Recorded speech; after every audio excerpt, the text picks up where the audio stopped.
मित्रांनो, आज मी तुम्हाला सावित्रीबाई फुलेंच्या माहितीबद्दल सांगणार आहे.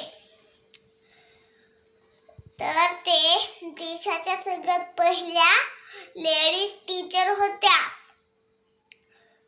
माणसं म्हणत होते की पोरींना घराच्या बाहेर जायचा हक नाहीये. ते म्हणत होते की पोरी नुसत्या घरात धुणं भांडे असं काम करणार. नंतर मग सावित्रीबाईचे लग्न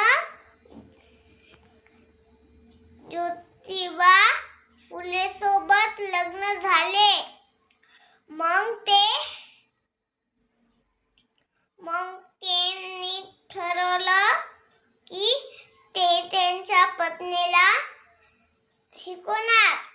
मग सावित्रीबाई फुले जेव्हा मोठ्या झाल्या तेव्हा ते एक टीचर बनले. सगळ्यात पहिले लेडीज स्कूल पुण्याला बनली होती.